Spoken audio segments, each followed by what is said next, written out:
Jimmy Zaman के बिखे समस्त एक जोत है।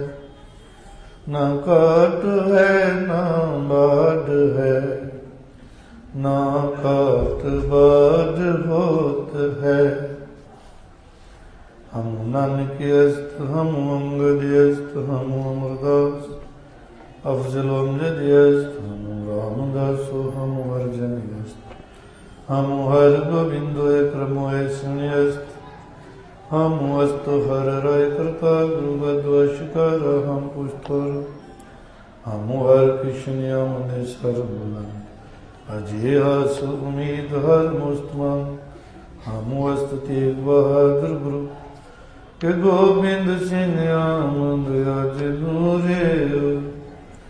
हम गुरु गोविंद सिंह नानक यार हम रतन जोहर हम माणक अस्त। अमृत बाणी हर हर तेरी सुन सुन होवे परम गत मेरी। जलन बुझी शीतल हुए मनुआ सतगुर का दर्शन पाए जियो। सुख पया दुख दूर पराना संतर सन हर नाम वखाना। जल थल नीर परे सर सुवर बिरता कोई न जाई जियो। तुर की बाणी आई तिन सगली चिंत मिटाई। शब्द गुर पीरा गहर गंभीरा बिन शब्द है जग बुराना।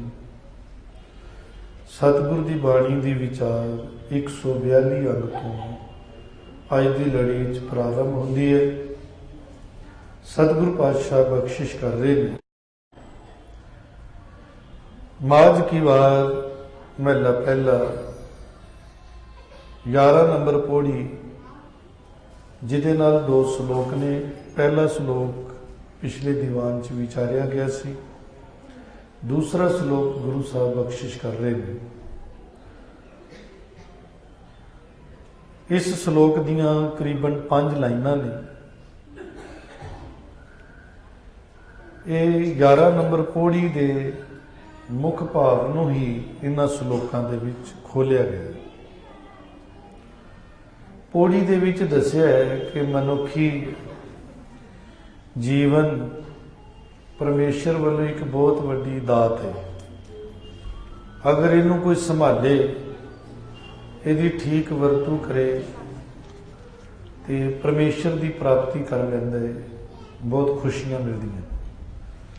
अगर इस दात नूं गवा ले तो फिर सजा का भागी बन जाता है, पनिशमेंट मिलती है और जीवन विच अनेक तरह के दुख संताप ये सहन करता है। जींदियां जी भी शरीर छड्डण तो बाद भी जीवन खत्म नहीं होता, अगे भी प्रॉब्लम बनी रहती है। ध्यान रहे असी जीवन सिर्फ शरीर नूं जीवन मन्निया है, शरीर का जीवन बहुत थोड़ा है। इस जीवन तो पहला भी कोई जीवन सी, ये शरीर मिलन तो पहला भी असी कोई लंबी यात्रा करते आ रहे हैं ते शरीर छड्डण तो बाद भी एक लंबी यात्रा है। शरीर छड्डण तो बाद भी गुरु साहब कहते ने जम जम मरे मरे फिर जमे, बहुत सजाए पिया देश लंबे। लंबा गेड़ है। संसारी एक कहावत है, ये जग मिठा अगे किने डिठा। संसारी कहावत है। इस कहावत नूं लैके मनमुख लोग जीवते हैं और अनेक तरह के कष्ट सहन करते हैं, जींदियां भी और उस तो बाद भी। उन्होंने यही जीवन दिख रहा है कि इस जीवन दे विच जो खटने खट लो, इस जीवन दे विच जो ऐश करनी है कर लो। ना उन्होंने सही ऐश पता है कि सही जीवन की है ये पता नहीं। मुकदी गल ये है कि इस श्लोक के अंदर गुरु साहब ने 3 तरह का जीवन दस्या। एक जीवन होंदा है जिसनों असी कहांगे बड़ा मिठा जीवन है, बहुत मिठा जीवन है। एक असी कहांगे बहुत ही कौड़ा जीवन है। तीसरा एक जीवन होर है जिहड़ा ना ते कौड़ा है ना मिठा है। संसार की एक बड़ी प्यारी कहावत है, मैनू लगता है कि धर्म चों लई है। ये असी बड़ी आसानी नाल कह देने कि इतने मिठे ना बनो कि तुहानू कोई निगल जाए, इतने कोड़े ना बनो तुहानू कोई थुक दे। पर असी ये कहते ही हाँ, प्रैक्टिकल लाइफ दे विच ऐसा है नहीं। एक्चुअली जीवन है ही है जिवें पानी है। पानी ना मिठा है तो ना कौड़ा है। अगर उन्होंने मिठा बनाना है तो फिर उहदे विच कुछ पाना पेगा। उन्होंने फिर चाहे कोल्ड ड्रिंक का कोई भी रूप दे दिओ, चाहे शरबत का कोई भी रूप दे दिओ, उहदे विच मिठास पा के मिठा पा के उन्होंने बदले। अगर उसे पानी दे विच शराब पा दी जाए, उसे पानी नूं शराब दे विच कन्वर्ट किया जाए तो कौड़ा हो गया। पानी अपने आप दे विच ना तो कौड़े ते ना मिठा है। पानी अपने आप दे विच बस पानी है। रब वालों एक जीवन मिले सानू, मैं फिर अर्ज करा जी, विचकारला जीवन ठीक है। इंज कह लो भी साडा जीवन एक पानी है, इंज कह लो। किसी ने उस पानी नूं शराब बना लिया, किसी ने उसे पानी नूं मिठा कर दिता, कुछ मिठास रला दी। धर्म कहता है भी इन्हां दोवां ने गलत किया है। जिन्हें मिठास पाई है उन्हें भी प्योर नहीं रहन दिता, ते जिन्हें कुड़तन पाई है उन्हें भी गलत कर दिते। जीवन जाल ते मिठा है जां फिर कौड़ा है। बाणी दे विच एक बड़ा प्यारा शब्द है, कहते संसार एक वृक्ष है, इस वृक्ष थले सारे जीव पक्षी ने। ये सारे जीव पक्षी एक मिठा बोल रहे ने, एक कौड़ा बोल रहे। रब दे घर च कौड़े ते मिठे की गल नहीं है। रब दे घर च जो है सो है, ना कौड़ा है ते ना मिठा है। क्योंकि कौड़ा भी अपने को बनाना पेगा, मिठा भी अपने को बनाना पेगा। पर जे इन्हां दोवां नूं अलग कर दिओ तो फिर तो ना कौड़ा है तो ना मिठा, फिर तो अपने आप एक प्योर है। उसकी प्योरिटी जो है वो बंदे को पता होनी चाहिए। जीवन भी बिल्कुल इसी तरह है। तुसी देखो जिवें पानी है,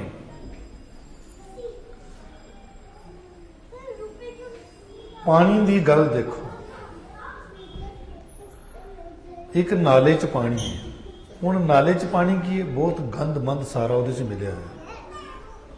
पानी का की सुभाव है, पानी सारे गंद नूं थले छड्ड के आप विचों निकल जाता, गंद नूं थले छड्ड। कहते जिहड़ा रब दा प्यारा हुंदा ना वो भी इंज ही हुंदा। संसार दे विच मोह माया विच लिपट जाए, चिन्नी भी उन्होंने चंबड़ जाए, वो फिर की करता है, वो सारी नूं आस्ता आस्ता छड्ड के आप उपर उड़ जाता। ब्रह्म ज्ञानी निर्मल ते निर्मला, जैसे मैल न लागे जला। जिस तरह जल नूं मैल नहीं लगती, इत्थे जल के अर्थ कईयां ने अग की है, ते ब्रह्म ज्ञानी इदां निर्मल है जिवें अग। पता नहीं अग विचों किवें उन्हां नूं निर्मलता दिखती है, किवें उन्होंने अर्थ किया, क्योंकि अर्थ तो कई हो सकते हैं, आप अपनी बुद्ध है जेती। पर पानी की गल बड़ी वधिया अच्छी लगी है। ब्रह्म ज्ञानी निर्मल है और निर्मल दा भी निर्मल है, ऐसे निर्मल है जैसे जल। ਨੋਟ ਕਰੋ ਜੀ, ਇਹ ਲਾਈਨ ਬਹੁਤ, ਖੈਰ ਬਾਣੀ ਦੀ ਹਰ ਲਾਈਨ ਕੀਮਤੀ ਹੈ, ਪਰ ਸਾਡੇ ਜੀਵਨ ਨਾਲ ਜੁੜੀ ਹੋਈ ਅੱਜ, ਤੇ ਇਹ ਗੁਰੂ ਸਾਹਿਬ ਬੁਲਵਾ ਰਹੇ ਨੇ, ਬ੍ਰਹਮ ਗਿਆਨੀ ਨਿਰਮਲ ਤੇ ਨਿਰਮਲ, ਜੈਸੇ ਮੈਲ ਨ ਲਾਗੇ ਜਲਾ। ਇੱਕ ਜਗ੍ਹਾ ਪਾਣੀ ਦਾ ਸ਼ਰਬਤ ਬਣਾ ਕੇ ਰੱਖ ਦਿਓ। ਪਾਣੀ ਕੀ ਕਰੇਗਾ? ਸਾਰੀ ਚੀਨੀ, ਖੰਡ, ਮਿੱਠਾ ਥੱਲੇ ਛੱਡ ਦੇਗਾ, ਆਪ ਉੱਡ ਜਾਏਗਾ, ਛੱਡ ਦੇਗਾ, ਉਹਨੂੰ ਨਹੀਂ ਚਾਹੀਦੀ। ਉਹਦੀ ਆਪਣੀ ਇੱਕ ਪਿਓਰਿਟੀ ਹੈ, ਆਪਣੀ ਇੱਕ ਉਸ ਦੀ ਨਿਰਮਲਤਾ ਹੈ। ਇਸੇ ਤਰ੍ਹਾਂ ਸ਼ਰਾਬ ਰੱਖ ਦਿਓ, ਸ਼ਰਾਬ ਦੇ ਵੀ ਜਿਹੜੀ ਕੁੜੱਤਣ ਹੈ, ਜਿਸ ਦੀ ਉਹ ਬਣੀ, ਉਹਨੂੰ ਸਭ ਨੂੰ ਥੱਲੇ ਛੱਡ ਦੇਗਾ, ਆਪ ਫਿਲਟਰ ਹੋ ਜਾਏਗਾ, ਉੱਡ ਜਾਏਗਾ। ਪਾਣੀ ਚਾਹੇ ਨਾਲੇ 'ਚ ਹੋਏ, ਪਾਣੀ ਚਾਹੇ ਹੋਰ ਕਿਸੇ ਜਗ੍ਹਾ ਹੋਵੇ, ਧਰਤੀ ਦੇ ਵਿੱਚੋਂ ਵੀ ਪਾਣੀ ਨਿਕਲੇਗਾ, ਕਿੰਨਾ ਵੀ ਮੈਲਾ ਹੋਵੇ, ਇਹ ਉੱਪਰ ਉੱਡੀ ਜਾਂਦਾ ਹੈ, ਗੰਦ ਨੂੰ ਥੱਲੇ ਸੁੱਟ ਦਿੰਦਾ ਹੈ। ਐਦਾਂ ਦੇ ਸਾਨੂੰ ਬਣਨ ਦੀ ਲੋੜ ਹੈ। ਪਰ ਕਿਵੇਂ ਬਣੀਏ? ਇਹ ਤਾਂ ਗਿਆਨ ਚਾਹੀਦਾ ਨਾ, ਐਵੇਂ ਤਾਂ ਨਹੀਂ ਨਾ ਗੱਲ ਬਣੀ, ਇਹ ਤਾਂ ਗਿਆਨ ਚਾਹੀਦਾ। ਮੰਨ ਲਓ ਕਿ ਮੈਂ ਮੋਹ ਮਾਇਆ 'ਚ ਫਸ ਗਿਆ, ਚਾਰੇ ਪਾਸੇ ਮਾਇਆ ਮੇਰੇ ਨਾਲ ਟੱਚ ਹੋ ਗਈ, ਚੰਬੜ ਗਈ, ਮੋਹ ਦੇ ਬੰਨ ਨੂੰ ਬੰਨੇ ਗਏ, ਹੁਣ ਮੈਂ ਇਹਦੇ 'ਚੋਂ ਨਿਕਲ, ਪਾਣੀ ਵਾਂਗੂ ਨਿਕਲ। ਗਿਆਨ ਚਾਹੀਦਾ। ਇਸ ਵਾਸਤੇ ਗਿਆਨ ਤੋਂ ਵੱਡਾ ਕੋਈ ਜਾਦੂ ਨਹੀਂ ਹੈ। ਜਿਹਨੂੰ ਗਿਆਨ ਹੋ ਗਿਆ, ਉਹਨੂੰ ਕੋਈ ਮੋਹ ਮਾਇਆ ਚੰਬੜ ਹੀ ਨਹੀਂ ਸਕਦੀ। ਉਹ ਤੇ ਪਾਣੀ ਵਰਗੇ ਬ੍ਰਹਮ ਗਿਆਨੀ ਨਿਰਮਲ ਤੇ ਨਿਰਮਲਾ, ਜੈਸੇ ਮੈਲ ਨ ਲਾਗੇ ਜਲਾ। ਉਹ ਸਾਰਿਆਂ 'ਚੋਂ ਨਿਕਲ ਕੇ ਨਿਰਮਲ ਹੋ ਜਾਂਦਾ, ਉੱਡ ਜਾਂਦਾ ਹੈ। ਫਿਰ ਨੋਟ ਕਰਨਾ ਜੀ, ਗੁਰੂ ਸਾਹਿਬ ਕਹਿੰਦੇ ਵੀ ਇਹ ਸੰਸਾਰ ਇੱਕ ਬ੍ਰਿਸ਼ ਹੈ, ਇਹਦੇ ਥੱਲੇ ਦੋ ਤਰ੍ਹਾਂ ਦੇ ਜੀਵ ਨੇ, ਇੱਕ ਬਹੁਤ ਮਿੱਠੇ ਨੇ, ਇੱਕ ਬਹੁਤ ਕੋੜੇ ਨੇ। ਬਿਰਖੇ ਹੇਠ ਸਭ ਜੰਤ ਇਕੱਠੇ, ਇੱਕ ਤੱਤੇ ਇੱਕ ਬੋਲਣ ਮਿੱਠੇ, ਅਸਤ ਉਦੋਤ ਭਿਆ ਉੱਠ ਚੱਲੇ। ਜਦੋਂ ਸ਼ਾਮਾਂ ਪੈ ਗਈਆਂ ਤੇ ਫਿਰ ਉੱਠ ਕੇ ਚੱਲੇ, ਦੋਵੇਂ ਤੁਰ ਪਏ। ਅਸਤ ਉਦੋਤ ਪਿਆ ਉੱਠ ਚੱਲੇ। ਜਦੋਂ ਜੀਵਨ ਖਤਮ ਹੋ ਗਿਆ ਤੇ ਰਾਤ ਪੈ ਗਈ ਨਾ, ਜੀਵਨ ਹੈ ਤੇ ਚਾਨਣ ਹੈ, ਜੀਵਨ ਖਤਮ ਹੋਇਆ ਤੇ ਰਾਤ ਪੈ ਗਈ, ਚਲੇ ਗਏ, ਅੱਗੇ ਤੁਰ ਪਏ। ਅਸਤ ਉਦੋਤ ਪਿਆ ਉੱਠ ਚੱਲੇ, ਜਿਉਂ ਜਿਉਂ ਓਦ ਵਿਹਾਨੀਆਂ, ਪਾਪ ਕਰੇਂਦਰ ਸਰ ਪਰ ਮੁੱਠੇ, ਅਜ਼ਰਾਈਲ ਫੜੇ ਫੜ ਕੁੱਠੇ। ਇਸਲਾਮ ਦੀ ਦੁਨੀਆ ਵਿੱਚ ਜਿਹਨੂੰ ਅਸੀਂ ਧਰਮਰਾਜ ਕਹਿੰਦੇ ਆ ਨਾ, ਉਹ ਅਜ਼ਰਾਈਲ ਕਹਿੰਦੇ ਨੇ। ਇਸਲਾਮ ਦੇ ਵਿੱਚ ਅਸੀਂ ਕਹਿੰਦੇ ਕਿ ਧਰਮਰਾਜ, ਉਹ ਕਹਿੰਦੇ ਅਜ਼ਰਾਈਲ। ਅਸੀਂ ਕਹਿੰਦੇ ਜਮਦੂਤ, ਉਹ ਕਹਿੰਦੇ ਨੇ ਮਲਕੁਲ। ਨਾਮ ਦਿੱਤੇ ਨੇ। ਬਾਕੀ ਗੱਲ, ਜਦੋਂ ਗੁਰੂ ਸਾਹਿਬ ਕਿਸੇ ਇਸਲਾਮੀ ਤਬਕੇ ਨੂੰ ਸਮਝਾਉਂਦੇ ਨੇ ਤੇ ਉਹਨਾਂ ਦੀ ਭਾਸ਼ਾ ਵਿੱਚ ਉਹਨਾਂ ਨੂੰ ਸਮਝਾਉਂਦੇ ਨੇ। ਜਦੋਂ ਕਿਤੇ ਸਨਾਤਨੀ ਲੋਕਾਂ ਨੂੰ ਸਮਝਾਉਂਦੇ ਨੇ ਤੇ ਉਹਨਾਂ ਨੂੰ ਉਹਨਾਂ ਦੀ ਭਾਸ਼ਾ 'ਚ ਸਮਝਾਉਂਦੇ ਨੇ। ਕਹਿੰਦੇ ਅਜ਼ਰਾਈਲ ਫੜੇ ਫੜ ਕੁੱਠੇ, ਦੋਜ਼ਕ ਪਾਏ ਸਿਰਜਨਹਾਰੇ, ਲੇਖਾ ਮੰਗੇ ਬਾਣੀਆਂ। ਉਹਨਾਂ ਨੂੰ ਦੋਜ਼ਕ ਵਿੱਚ ਪਾਉਂਦੇ। ਦੋਜ਼ਕ ਅਸੀਂ ਨਰਕ ਕਹਿੰਦੇ ਆ, ਉਹ ਦੋਜ਼ਕ ਕਹਿੰਦੇ। ਨਰਕ ਦੀ ਗੱਲ ਬਾਣੀ 'ਚ ਕਹੀ ਹੈ, ਜੀਵਨ 'ਚ ਸ਼ਾਂਤੀ ਨਹੀਂ ਤਾਂ ਨਰਕ ਹੀ ਤੇ ਹੈ। ਕਦੀ ਆਪਣੇ ਜੀਵਨ ਨੂੰ ਪੁੱਛਣਾ ਕਿ ਮੈਂ ਹੁਣ ਤੱਕ ਨਰਕ ਭੋਗਿਆ ਕਿ ਸਵਰਗ ਭੋਗਿਆ, ਪਤਾ ਚੱਲ ਜੂਗਾ ਕਿੰਨਾ ਕੁ ਸਵਰਗ ਭੋਗਿਆ। ਚਲੋ ਕਿਸੇ ਅਮੀਰ ਬੰਦੇ ਨੂੰ ਪੁੱਛ ਲਓ ਵੀ ਤੇਰੇ ਕੋਲ ਬੜੀਆਂ ਮਹਿੰਗੀਆਂ ਮਹਿੰਗੀਆਂ ਕਾਰਾਂ ਨੇ, ਬੜਾ ਧਨ ਦੌਲਤ ਹੈ, ਐਡੀ ਵੱਡੀ ਕੋਠੀ ਹੈ, ਤੇ ਚਾਰੇ ਪਾਸੇ ਤੇਰੀ ਵਾਹ ਵਾਹ ਹੋ ਰਹੀ ਹੈ, ਤੇ ਤੂੰ ਸੱਚ ਦੱਸ, ਤੂੰ ਨਰਕ ਭੋਗਿਆ ਕਿ ਸਵਰਗ ਭੋਗਿਆ? ਤੇ ਉਹ ਕੰਨਾਂ ਨੂੰ ਹੱਥ ਲਾ ਕੇ ਕਹੇਗਾ ਕਿ ਇਸ ਤੋਂ ਵੱਡਾ ਕੋਈ ਨਰਕ ਹੀ ਨਹੀਂ ਹੈ ਜਿਹੜਾ ਨਾ ਭੋਗਿਆ। ਇਸ ਲਈ ਤੇ ਅਮੀਰ ਕੀ ਤੇ ਗਰੀਬ ਕੀ, ਸਭ ਨਰਕ ਹੀ ਭੋਗਦੇ ਨੇ। ਕਿਉਂਕਿ ਇੱਕ ਕੋੜੇ ਨੇ, ਇੱਕ ਮਿੱਠੇ ਨੇ, ਦੋਵੇਂ ਨਰਕ ਭੋਗਦੇ ਨੇ, ਕੋੜੇ ਵੀ ਤੇ ਮਿੱਠੇ ਵੀ। ਇਹਦੇ ਵਿੱਚੋਂ ਉਹ ਜੀਵਨ ਲੱਭਣ ਦੀ ਲੋੜ ਹੈ ਜਿਹੜਾ ਜੈਨੂਇਨ ਜੀਵਨ ਹੈ, ਨਾ ਉਹਦੇ 'ਚ ਕੁੜੱਤਣ ਹੈ ਤੇ ਨਾ ਉਹਦੇ 'ਚ ਮਿਠਾਸ ਹੈ। ਜਿਵੇਂ ਪਾਣੀ ਨਾ ਕੋੜਾ ਤੇ ਨਾ ਮਿੱਠਾ, ਪਾਣੀ ਤੇ ਪਾਣੀ ਪਿਓਰ ਹੈ। ਚਲੋ ਜੀ, ਅੱਜ ਸਾਡੇ ਤੇ ਇੱਕ ਸਵਾਲ ਹੈ ਕਿ ਅਸੀਂ ਕੋੜੇ ਹਾਂ ਕਿ ਮਿੱਠੇ ਹਾਂ? 84 ਲੱਖ ਜੂਨੀ ਵਿੱਚ ਤੁਸੀਂ ਨਿਗਾਹ ਮਾਰੋ, एक तो बड़े खूनखार जानवर ने, एक बड़े डरपोक। एक हो कि जिहड़े खूनखार जानवर ने बड़े गर्म ने, एक बड़े नरम ने। जानवरां 'च देख लो, बंदियां 'च देख लो, एक बड़े खूनखार ने ते एक बड़े नरम ने। तो खूनखार भी गलत ने, उन्होंने तो असीं गलत कहने, मैं कहना नरम भी गलत ने। इत्थे विचली गल है प्योरिटी, जिसनों क्या है, जीवन को प्योरीफाई करना पेगा। वो जीवन किवें लभ्या जाए। मैं फिर ये पंक्ति बोलांगा, जिवें पानी उहदे च मिठास पाओ, वो मिठास नूं भी छड्ड के निकल जाता, उड़ जाता है। ये तो साइंसदानां दी होंद दी खोज है। गुरु साहब ने जदों ये गल कही सी, और किन्ने वड्डे साइंसदान सन गुरु साहब, अजे तो ऐसे ऐसे भेद ने सानू पता ही नहीं है। सच ये है कि प्रभु के सिमरन बगैर ये भेद नहीं खुलते। पानी दे विच कुड़तन पा दिओ, उन्होंने भी छड्ड देगा, मिठास पा दिओ, उन्होंने भी छड्ड देगा। पानी का एक अपना रूप है। कभी सोचो, असीं जो पानी पींदे हां, असीं कभी कहने पानी कौड़ा है या पानी मिठा है, नहीं कहने। पानी तो बस अपने आप दे विच एक अपना एक वजूद है, उहदा जीवन भी इदा ही है। जीवन कौड़ा है कि मिठा है, इहदा विचला जीवन किहड़ा है, ये खुद लभना पेगा, अंदरों पता चलेगा। वो जीवन सानू किवें मिलेगा, वो सानू गुरु ज्ञान तो जीवन मिलेगा। अज दे इस श्लोक दे अंदर एक जीवन दस्सिया है, वो है जिहड़ा मिठास वाला जीवन है। मिठास वाले का मतलब कि जिहड़ा बेईमान बंदा होंदा है, बड़ा मिठा होंदा है, क्योंकि जो मिठा नहीं होएगा तो बेईमानी किवें करेगा। बेईमानी कर ही ता पाएगा कि जो शो करेगा कि मैं बहुत मिठा। इसी तरह जिहड़ा कामी आदमी है, काम दे विच लुभाएमान है, वो बड़ा मिठा होएगा, क्योंकि उसने अपनी वासना भोगनी है।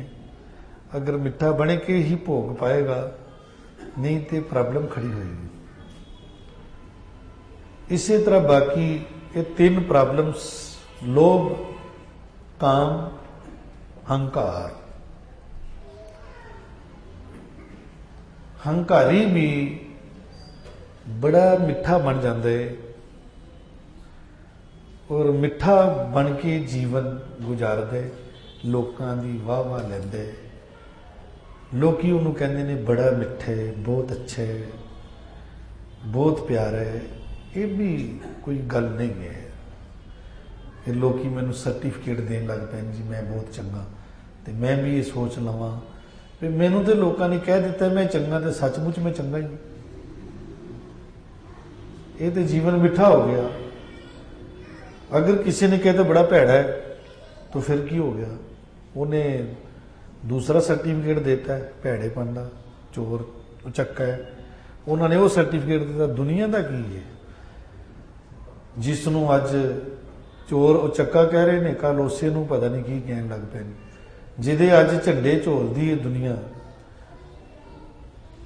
उसे दे झंडे उतारन वास्ते भी यही दुनिया जाती है, क्योंकि दुनिया आप उदां दी है। दुनिया दे कोल कोई थर्मामीटर नहीं नापण दा जीवन की सच्चाई का, लोगों को नहीं पता। जीवन की सच्चाई धर्म तो पता चलती है, तो स्वयं उत्पन्न होती है। तुसी देखना कदी, मैं तो एक अर्ज करांगा, जिन्हों ने कदी रब का प्यारा किते वेख्या हो, कोई परमात्मा का बंदा मिलिया कदी जीवन च, कोई ऐसी बख्शी हुई रूह जिहड़ी रब दे राह ते तुर रही हो, इस तरह की कोई जीवात्मा मिली, कोई ऐसा सतगुरु का प्यारा कोई बंदा मिलिया, जो असीं उहदे नाल विचरांगे तो असीं बड़े हैरान हो जाएंगे। उहदे विचों ना सानूं मिठास दिखाई देगी, तो ना सानूं कुड़तन दिखाई देगी। असीं कहांगे इहदी समझ नहीं आ रही। कदी तो कहते ऐ करो, मुड़ के कहते उसे नूं कहंदे नहीं, ये नहीं करना। ਇੱਕੋ ਗੱਲ ਨੂੰ ਇੱਕ ਦਿਨ ਕਹਿੰਦਾ ਕਰੋ, ਦੂਸਰੇ ਦਿਨ ਕਹਿੰਦਾ ਨਾ ਕਰੋ। ਤੇ ਆਮ ਬੰਦੇ ਨਾ ਪਜ਼ਲ ਹੋ ਜਾਂਦੇ ਨੇ, ਕਹਿੰਦੇ ਕੱਲ ਤੇ ਕਿਹਾ ਸੀ ਵੀ ਇਹ ਕਰੋ, ਅੱਜ ਕਹਿ ਰਹੇ ਹੋ ਨਾ ਕਰੋ। ਉਹਨਾਂ ਨੂੰ ਸਮਝ ਨਹੀਂ ਆਏਗੀ। ਇਹ ਜੀਵਨ ਜਿਉਣਾ ਪੈਂਦਾ ਹੈ। ਉੱਥੇ ਸਾਨੂੰ ਇਹ ਪਤਾ ਚੱਲੇਗਾ ਕਿ ਇਹ ਤੇ ਬੰਦਾ ਨਾ ਮਿੱਠਾ ਲੱਗ ਰਿਹਾ ਨਾ ਕੌੜਾ ਲੱਗ ਰਿਹਾ। ਮੁੱਕਦੀ ਗੱਲ ਹੈ ਕਿ ਗੁਰਮਤ ਨੇ ਇਹਨੂੰ ਬੜਾ ਖੋਲਿਆ। ਗੁਰਮਤ ਨੇ ਇੱਕ ਬੜੀ ਪਿਆਰੀ ਗੱਲ ਕਹੀ ਹੈ। ਉਹਨਾਂ ਨੇ ਕਿਹਾ ਕਿ ਸੰਤ ਸਿਪਾਹੀ, ਇੱਥੇ ਗੱਲ ਮੁਕਾਈ। ਸੰਤ ਸਿਪਾਹੀ, ਸਿੱਖ ਜਿਹੜਾ ਸੰਤ ਸਿਪਾਹੀ।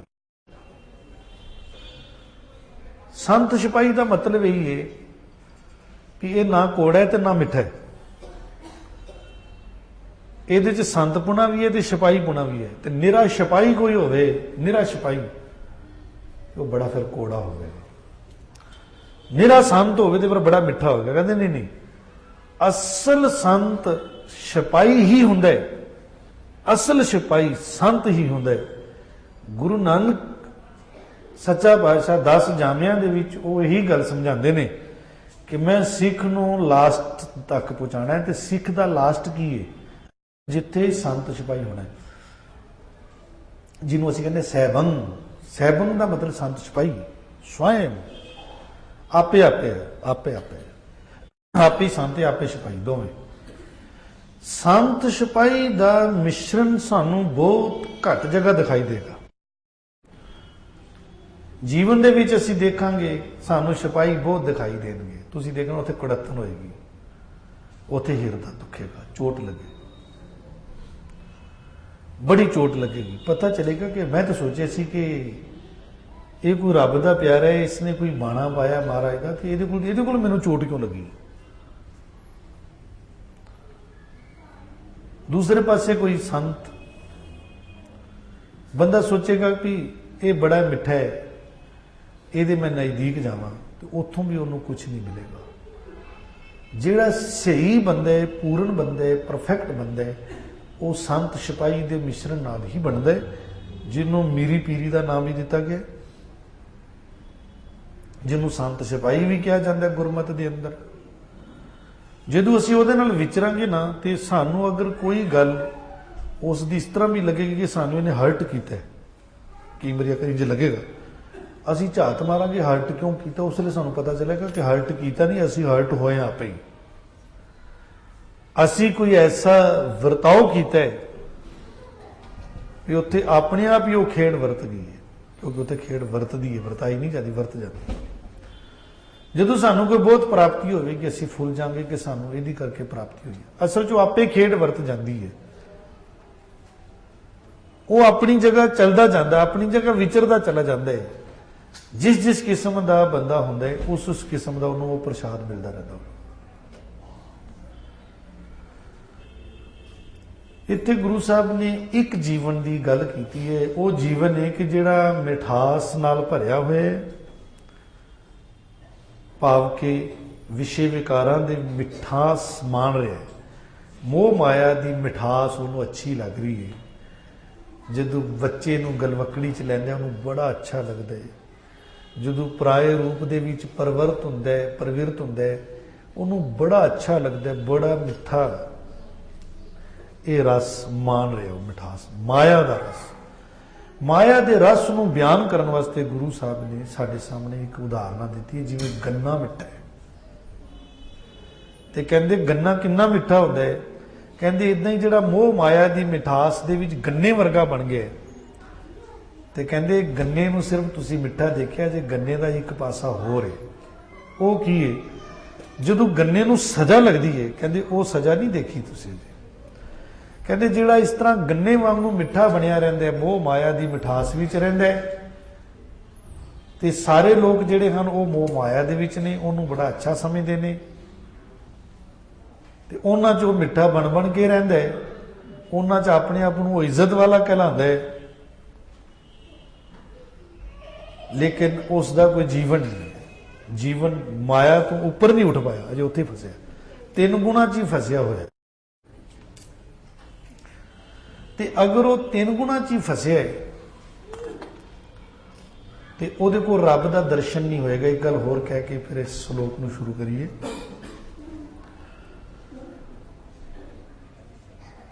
एक पासे अनेक 1.25 लाख पैगंबर इस्लाम दे भी दसिया, एक पासे 33 करोड़ देवता, एक पासे 9 करोड़ देवी। तो तुसी देखो भी ये चारे पासे छाए हुए ने।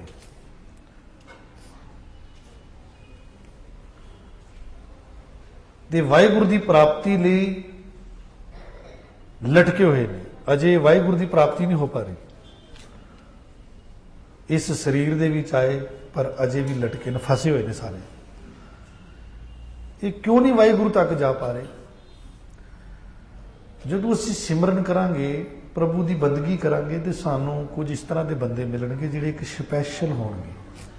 उन्हां दी एक पहचान होएगी, उन्हां दी एक अख खुल जाती, एक तीसरी अख जिन्हों कहते हैं, उन्हां दी तीसरी अख खुल जाती है। जो तीसरी अख खुल जाए तो उदों असीं दूसरे के मन नूं, दूसरे की सोच रहा असीं पढ़ लैंदे हां। ये बंदा कित्थों आया है, की करके आया है, की खा के आया, असीं पढ़ लांगे। कई बार असीं कहने फलाने बाबा जी सानू दस देंदे ने। वो दसना कोई मुश्किल नहीं है, बहुत सौखा हैगा। उन्होंने उन्हों की वो तीसरी अख खुली हुई है तो वो नालों दस रहे हैं। तो तीसरी अख खुल जानी कोई रब की प्राप्ति नहीं है भी मर्ज करा, कईयों ने तो बड़ा भरम है। इस तरह के बंदे सानू मिलन लग पैणगे जो असीं भगती करांगे। तो सच्ची गल है कि वो जिन्हां दी तीसरी अख खुली है, मैं उन्होंने भी अपने पुत्र के विजोग विच रोंदियां देखिया। इसका मतलब भी अजे उपर नहीं उठे। तीसरी अख खुली हुई है पर किते कारोबार दे विच घाटा पै जाए अजे भी रो रहे हैं। इसका मतलब है कि अजे माया च फसे हुए। इसका मतलब सुख ते दुख उन्होंने जीवन च प्रवेश करता है, अजे वो चौथे पद च नहीं गए। त्रिकुटी खुल गई, इन्हों कहते त्रिकुटी खुल गई। अगर त्रिकुटी खुल के भी यही हाल है तो उन्होंने अवस्था कितों बनेगी? नहीं अवस्था बनेगी। तीजी अख खुल गई, दूसरे को देख लिया, दूसरे के मन को वो झाकण की आदत पै गई तो खटिया की? माया तो उस तरह ही वापर रही है, अवस्था तो बन नहीं पा रही। अजे तो परिवार के झंबेलियां चों, संसार के झंबेलियां चों मन नहीं निकलिया तो उंज देखने को उन्होंने त्रिकुटी खुली हुई। तो उन्होंने 33 करोड़ देवता है जिन्हों की तीसरी अख खुली है। उन्होंने 1.25 लाख पैगंबर है जिन्हों की त्रिकुटी खुली है। 9 करोड़ देवी है जिन्हों की त्रिकुटी खुली है। जदों उच्चे होवांगे ना सिमरन करके, फिर सानू सारा कुछ दिसेगा। फिर असीं सोचांगे भी यह क्यों लटके हुए ने? लटके हुए इसे करके ने कि उन्होंने संसार की कोई भी नाशमानता का जिहड़ा दृश्य है उन्होंने व्यापदा है। किसी ऋषि मुनि की वाह वाह करो तो बड़ा खुश होंदा सी, मेरी वाह वाह की, वो वर दे देता सी। अगर उसे ऋषि मुनि की कोई इंसल्ट करो, बेइज्जती करो, उन्होंने श्राप दे देता सी। इसका मतलब अजे भी वर श्राप के चक्कर च पिया हुआ है, क्योंकि भगती विच ना वर है ना श्राप है, दोवां च उपर चला जाए। वर श्राप दे नाल इह हुंदा है कि जदों असीं किसी नूं वर दे दिता अदों भी अंदर की शक्ति का प्रयोग होया, जदों असीं किसी नूं श्राप दे दिता अदों भी अंदर की शक्ति का प्रयोग होया। तो वो अपनी शक्ति जिहड़ी सी दोवें जगह दे विच प्रयोग करते सन। जिवें कि वो खिजना, वो खिज जाते सन। भगत जिहड़ा वो खिजदा नहीं हैगा। अगर भगत नाल कोई मजाक भी करे तो खिजदा नहीं हैगा, खिज जाता है तो फिर इसका मतलब जो कच्चा है। यही तो टेस्ट है संसार के अंदर। एक माया का रूप है। असीं तो सिर्फ पैसे नूं माया कही जाने हैं। माया बिरती है, सुभाव है कि सानू कोई तंग करे तो असीं तंग ही ना होइए तो फिर असीं चौथे पद भी चले गए। खैर मैं इस विषय में छेड़ांगा, बहुत लंबा विषय जीवन का, क्योंकि जीवन को असीं उपर उपर वेखदे हां। इस शब्द के अंदर कहते जिसका जीवन गन्ने वर्गा मिठा जीवन है, मोह माया की मिठास विच रह रहा है तो उन्होंने मिठा लग रही है, माया मिठी लग रही है। अजे उन्हें इस गन्ने की सजा नहीं वेख्या, उसकी गल अगे कर रहे हैं। ਵੇਖ ਜੇ ਮਿੱਠਾ ਕੱਟਿਆ ਕੱਟ ਕੁੱਟ ਬੱਦਾ ਪਾਏ। ਕਹਿੰਦੇ ਵੇਖੋ ਇਹ ਗੰਨਾ ਮਿੱਠਾ ਸੀ ਤੇ ਮਿੱਠੇ ਦੇ ਕਾਰਨ ਹੀ ਇਹ ਕੱਟਿਆ ਗਿਆ। ਕੱਟ ਕੁੱਟ ਕੇ ਇਸ ਨੂੰ ਬੰਨ ਲਿੱਤਾ ਗਿਆ, ਭਰੀਆਂ ਬਣਾ ਲਿੱਤੀਆਂ ਗਈਆਂ। ਉਸ ਤੋਂ ਬਾਅਦ ਖੁੰਡਾ ਅੰਦਰ ਰੱਖ ਕੇ ਦੇਨ ਸੋ ਮਲ ਸਜਾਏ। ਉਸ ਗੰਨੇ ਨੂੰ ਵੇਲਣੇ ਵਿੱਚ ਪਾ ਕੇ, ਜਿਸ ਨੂੰ ਅਸੀਂ ਕਹਿੰਦੇ ਵੀ ਇੰਜਨ ਦੇ ਵਿੱਚ ਪਾ ਕੇ ਉਸ ਨੂੰ ਉਹਦਾ ਰਸ ਕੱਢਿਆ ਗਿਆ। ਉਸ ਗੰਨੇ ਨੂੰ ਪੀੜਿਆ ਗਿਆ। ਜਦੋਂ ਪੀੜਿਆ ਗਿਆ ਤੇ ਉਹਦੇ ਵਿੱਚੋਂ ਜਿਹੜਾ ਰਸ ਨਿਕਲਿਆ, ਰਸ ਕਸ ਟੱਟਰ ਪਾਈਐ ਤਪੈ ਤੈ ਵਿਲ ਲਾਏ। ਕਹਿੰਦੇ ਉਹ ਜੋ ਉਹਦੇ ਚੋਂ ਰਸ ਨਿਕਲਿਆ, ਰੋਹ ਜਿਹਨੂੰ ਕਹਿੰਦੇ ਰੋਹ ਨਿਕਲੀ, ਉਸ ਰੋਹ ਨੂੰ ਕੜਾਹ ਚ ਪਾਇਆ ਗਿਆ। ਉਸ ਕੜਾਹ ਨੂੰ ਚੁੱਕ ਕੇ ਅਗਨੀ ਦੇ ਉੱਤੇ ਰੱਖਿਆ ਗਿਆ। ਕਹਿੰਦੇ ਉਹ ਫਿਰ ਤਪਦਾ ਜਿਸ ਵੇਲੇ, ਉਹੀ ਗੰਨੇ ਦਾ ਰਸ ਰੋਹ ਜਿਸ ਵੇਲੇ ਉਬਾਲੇ ਖਾਂਦੀ ਹੈ ਤੇ ਉਸ ਵੇਲੇ ਦੇਖਣ ਵਾਲਾ ਹੁੰਦਾ ਦ੍ਰਿਸ਼। ਕਿਉਂਕਿ ਅਸੀਂ ਪਿੰਡਾਂ ਥਾਵਾਂ ਦੇ ਬੰਦੇ, ਅਸੀਂ ਤੇ ਸਾਰੇ ਦ੍ਰਿਸ਼ ਦੇਖੇ ਹੋਏ ਨੇ। ਅਸੀਂ ਖੁਦ ਸਾਡੇ ਘਰ ਦੇ ਵਿੱਚ ਕਮਾਦ ਸੀ ਔਰ ਅਸੀਂ ਖੁਦ ਗੁੜ ਕੱਢਦੇ ਸੀ। ਮੈਂ ਖੁਦ ਵੇਖਿਆ ਗੁੜ ਕਿਵੇਂ ਨਿਕਲਦਾ ਹੈ, ਗੰਨਾ ਕਿਵੇਂ ਵੱਢਿਆ ਜਾਂਦਾ ਹੈ, ਉਹ ਕਿਵੇਂ ਉਹਦਾ ਰਸ ਕੱਢਿਆ ਜਾਂਦਾ ਹੈ। ਗੁਰੂ ਸਾਹਿਬ ਉਹ ਉਦਾਹਰਨਾਂ ਨੇ, ਜਦੋਂ ਸ਼ਬਦ ਨੂੰ ਅਸੀਂ ਪੜ੍ਹਦੇ ਹਾਂ ਫਿਰ ਸਾਨੂੰ ਉਹ ਸਾਰਾ ਸੀਨ ਯਾਦ ਆ ਜਾਂਦਾ। ਇੱਥੇ ਸਾਹਿਬ ਜੀ ਇਹ ਕਹਿੰਦੇ ਨੇ ਵੀ ਉਸ ਰਸ ਨੂੰ ਜਿਸ ਵੇਲੇ ਉਬਾਲੇ ਖਾਣ ਵਾਸਤੇ ਪਾਇਆ ਗਿਆ ਤੇ ਉਹ ਜਿਸ ਵੇਲੇ ਉਬਲਦਾ ਹੈ, ਨਾ ਤੇ ਉਹ ਬਾਹਰ ਗਿਰਦਾ ਹੈ ਪਰ ਵਿੱਚ ਹੀ ਉਬਾਲੇ ਖਾਂਦਾ ਹੈ। ਇੰਜ ਲੱਗਦਾ ਹੈ ਕਿ ਜਿਵੇਂ ਉਸ ਨੂੰ ਸਜ਼ਾ ਲੱਗ ਗਈ ਹੈ। ਗੁਰੂ ਸਾਹਿਬ ਕਹਿੰਦੇ ਨੇ ਕਿ ਉਹ ਤਪਦਾ ਹੈ, ਬੜਾ ਵਿਰਲਾਪ ਕਰਦਾ ਹੈ, ਜਿਵੇਂ ਉਹ ਰੋ ਰਿਹਾ ਹੋਵੇ। ਇਸ ਤੋਂ ਅੱਗੇ ਕਹਿੰਦੇ ਭੀਸੋ ਫੋਗ ਸੰਭਲੀਏ ਦਿਚੈ ਅੱਗ ਜਲਾਏ। ਕਹਿੰਦੇ ਪਿੱਛੇ ਜਿਹੜੀ ਉਹਦੀ ਫੋਗ ਬਚਦੀ ਏ, ਰਸ ਕੱਢਣ ਤੋਂ ਬਾਅਦ ਜਿਹੜਾ ਫੋਗ ਬਚਿਆ ਉਸ ਨੂੰ ਵੀ ਨਹੀਂ ਛੱਡਿਆ ਗਿਆ, ਉਸ ਨੂੰ ਵੀ ਚੁੱਕ ਕੇ ਅੱਗ ਦੇ ਵਿੱਚ ਜਲਾ ਦਿੱਤਾ ਗਿਆ। ਨਾਨਕ ਮਿੱਠੇ ਪਤਰੀਐ ਵੇਖੋ ਲੋਕਾ ਆਏ। ਇਹ ਨਾਨਕ ਇਹ ਸਾਰਾ ਕੁਝ ਗੰਨੇ ਦੇ ਨਾਲ ਕਿਉਂ ਹੋਇਆ? ਕਿਉਂਕਿ ਉਹ ਮਿਠਾਸ ਦੇ ਕਾਰਨ। ਅਗਰ ਉਹਦੇ ਕੋਲ ਮਿਠਾਸ ਨਾ ਹੁੰਦੀ ਤੇ ਇਹ ਸਜ਼ਾ ਉਸ ਨੂੰ ਨਾ ਲੱਗਦੀ। ਇੱਥੇ ਅੰਦਰ ਦੀ ਗੱਲ ਜਿਹੜੀ ਗੰਨੇ ਦੇ ਜੀਵਨ ਨੂੰ ਲੈ ਕੇ ਸਮਝ ਆਈ ਹੈ। ਇੱਥੇ ਗੰਨੇ ਦੀ ਕੋਈ ਵਿਸ਼ੇਸ਼ਤਾ ਨਹੀਂ ਦੱਸ ਰਹੇ, ਇੱਕ ਜੀਵਨ ਨੂੰ, ਕਿਉਂਕਿ ਅੰਦਰ ਦਾ ਜੀਵਨ ਹੈ, ਅੰਦਰ ਦੀ ਘਟਨਾ ਹੈ, ਉਹਨੂੰ ਸਮਝਾਉਣ ਵਾਸਤੇ ਬਾਹਰ ਦੀ ਕੋਈ ਐਗਜ਼ਾਮਪਲ ਦੇਣੀ ਪੈਂਦੀ ਹੈ। ਜਦੋਂ ਵੀ ਐਗਜ਼ਾਮਪਲ ਦਿੱਤੀ ਜਾਏ, ਅਗਰ ਪੋਜ਼ਿਟਿਵ ਦਿੱਤੀ ਜਾ ਰਹੀ ਹੈ ਤਾਂ ਉਹਦੇ 'ਚੋਂ ਪੋਜ਼ਿਟਿਵ ਪੁਆਇੰਟ ਲੈਣਾ ਹੈ। ਅਗਰ ਨੈਗੇਟਿਵ ਦਿੱਤੀ ਜਾ ਰਹੀ ਹੈ ਤੇ ਜੀਵਨ ਦਾ ਜਿਹੜਾ ਨੈਗੇਟਿਵ ਪੁਆਇੰਟ ਚੱਲ ਰਿਹਾ ਉਸ ਨੂੰ ਸੁਧਾਰਨਾ ਹੈ। ਉੱਥੇ ਇਹ ਨਹੀਂ ਕਹਿਣਾ ਕਿ ਉਹ ਤਪਦੀ ਹੈ ਤੇ ਅੱਛਾ ਹੈ, ਉਹਦਾ ਗੁੜ ਬਣਦਾ ਹੈ, ਉਸ ਤੋਂ ਬਾਅਦ ਗੁੜ ਦੇ ਵਿੱਚੋਂ ਹੀ ਚੀਨੀ ਬਣਦੀ ਹੈ, ਉਹ ਕਈਆਂ ਦੇ ਕੰਮ ਆਉਂਦੀ ਹੈ। ਇੱਥੇ ਉਸ ਦੀ ਵਿਸ਼ੇਸ਼ਤਾ ਨਹੀਂ ਦੱਸ ਰਹੇ। ਹੁਣ ਇਸ ਦਾ ਅੰਤਰੀ ਭਾਵ ਇਹ ਹੈ, ਕਹਿੰਦੇ ਵੇਖੋ ਗੰਨੇ ਦੀ ਮਿਠਾਸ ਕਰਕੇ ਗੰਨਾ ਕੱਟਿਆ ਗਿਆ ਤੇ ਕੱਟ ਕੁੱਟ ਕੇ ਉਸ ਨੂੰ ਬੰਨ ਲਿੱਤਾ ਗਿਆ, ਭਰੀ ਭਰੀ ਬਣਾ ਦਿੱਤੀ। ਕਹਿਣਾ ਇਹ ਚਾਹ ਰਹੇ ਨੇ ਵੀ ਇਹ ਜਿਹੜਾ ਜੀਵਨ ਅਗਰ ਮੋਹ ਮਾਇਆ ਦੀ ਮਿਠਾਸ ਦੇ ਵਿੱਚ ਰਹਿੰਦਾ ਹੈ, ਮੋਹ ਮਾਇਆ ਦੀ ਮਿਠਾਸ ਤੋਂ ਇਹ ਜੁਦਾ ਨਹੀਂ ਹੁੰਦਾ, ਉਸ ਦੇ ਵਿੱਚੋਂ ਨਿਕਲ ਨਹੀਂ ਪਾਉਂਦਾ, ਫਿਰ ਕੀ ਹੁੰਦਾ ਹੈ ਕਿ ਇੱਕ ਦਿਨ ਇਹ ਵੱਢਿਆ ਜਾਂਦਾ, ਤਾਲ ਇਹਨੂੰ ਵੱਢ ਦਿੰਦਾ, ਮੌਤ ਇਹਨੂੰ ਵੱਢ ਦਿੰਦੀ। ਕਹਿੰਦੇ ਵੱਢਣ ਤੋਂ ਬਾਅਦ ਇਹਦੇ ਵਿੱਚੋਂ ਜਿਹੜੀ ਰੂਹ ਹੈ ਉਹ ਕੱਢੀ ਜਾਂਦੀ। ਇਹ ਹੈ ਜਿਵੇਂ ਗੰਨੇ ਦੇ ਵਿੱਚੋਂ ਰਸ ਕੱਢਿਆ ਜਾਂਦਾ। ਕਹਿੰਦੇ ਇਹਦੇ ਵਿੱਚ ਜਿਹੜੀ ਰੂਹ ਕੱਢੀ ਜਾਂਦੀ ਹੈ, ਇਹ ਇੱਕ ਸਮਝੋ ਰਸ ਕੱਢ ਗਿਆ। ਇਹਨੂੰ ਕੱਢ ਕੇ ਫਿਰ ਅੱਗੇ ਲੈ ਜਾਂਦੇ। ਅੱਗੇ ਕੀ ਕਰਦੇ ਨੇ? ਕਹਿੰਦੇ ਇਹਨੂੰ ਮਾਨ ਨਰਕ ਦੇ ਵਿੱਚ ਪਾ ਦਿੱਤਾ ਜਾਂਦਾ ਹੈ। ਨਰਕ ਕੀ ਹੈ? ਆਵਾਗਮਨ। ਜਮ ਜਮ ਮਰਿਆ ਮਰਿਆ ਫਿਰ ਜੰਮਿਆ, ਬਹੁਤ ਸਜਾਏ ਪਿਆ ਦੇਸ਼ ਨੰਦਾ।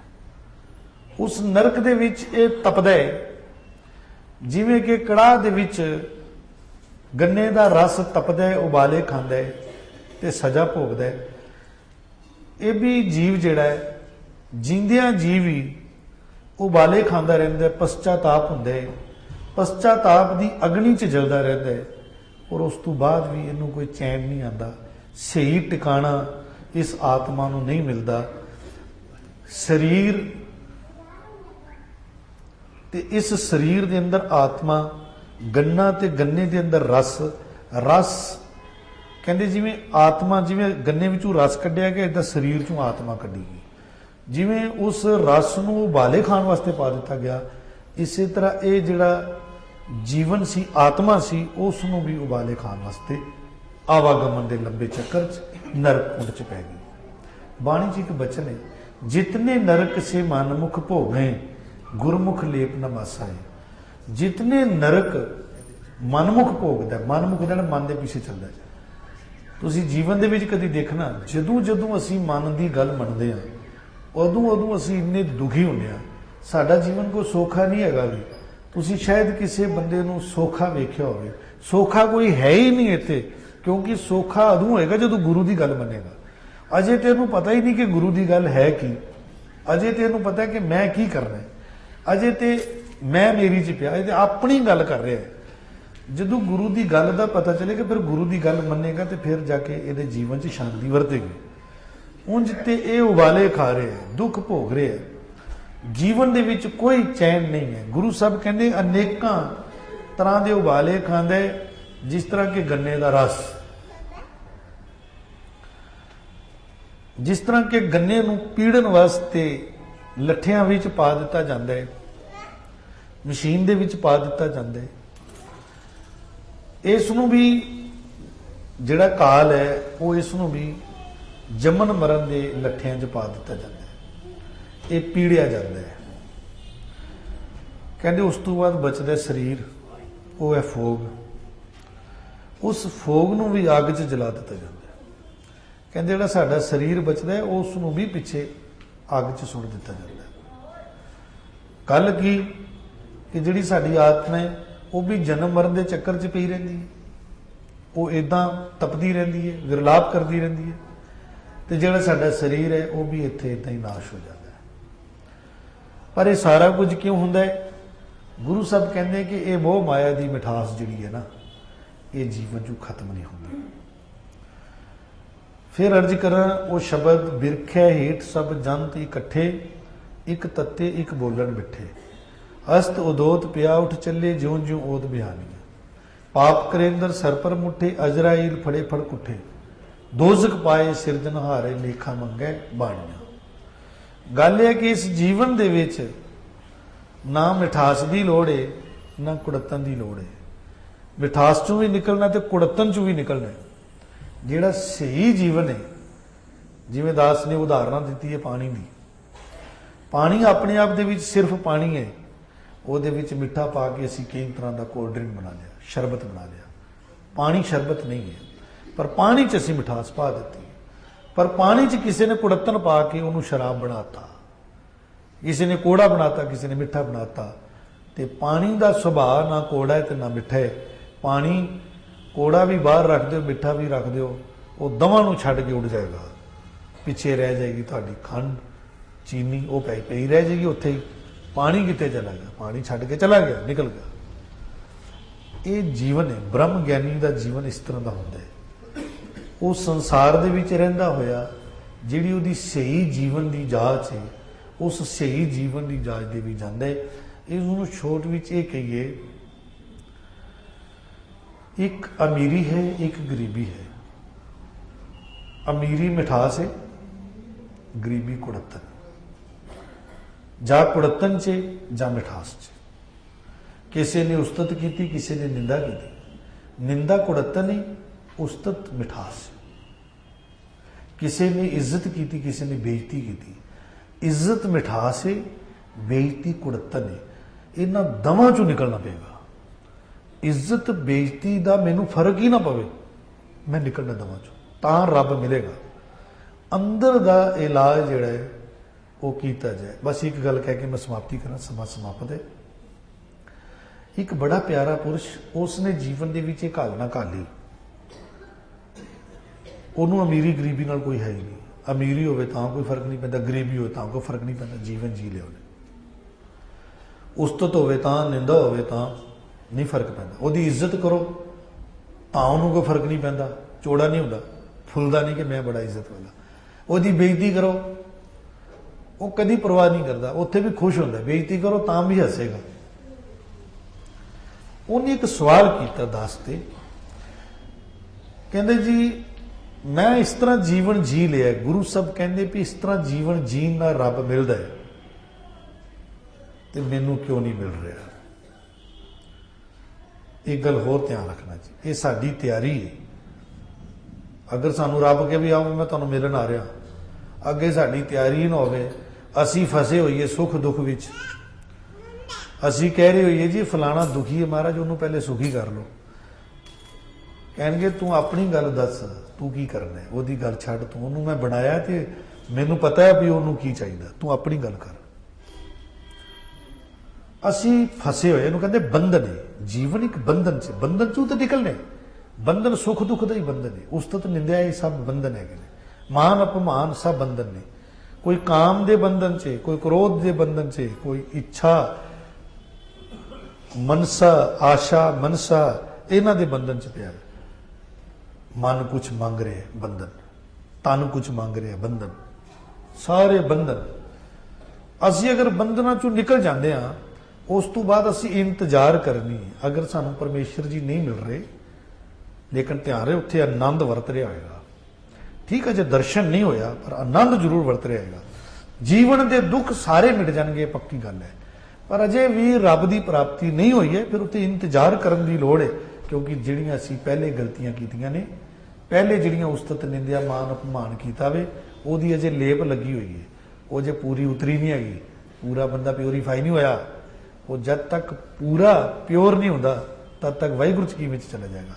एक तो उन्होंने साफ किया जाता है, दूसरा उत्थे इंतजार की जाती है। जदों ये पूरा गुरु ज्ञान जीवन दे विच उतरदा है, उस तो बाद तो फिर रब की किरपा की लोड़ है। बस वो फिर किरपा कभी भी हो सकती है, तो जदों वो किरपा हुई तो फिर देर नहीं लगती। फिर एक चित जी एक छिन ध्यायो, काल फासते बीच ना आयो। एक छिन विच गल बन जाए जदों वो चाहेगा, पर अजे तो फिलहाल यही नहीं हो पाता कि जीव जिहड़ा बिचों निकल ही नहीं पाता। आओ शब्द में पढ़ लीए। महला पहला वेख जी मिठा कटिया, कट कुट बद्दा पाए, खुंडा अंदर रख के देहन सुमल सजाए। रस कस टट्टर पाई है, तपै तै विल लाए, भी सो फोग संभालिए, दिचे अग जलाए। नानक मिठे पतरी है, वेखो लोकां आए। वाहिगुरू जी का खालसा, वाहिगुरू जी की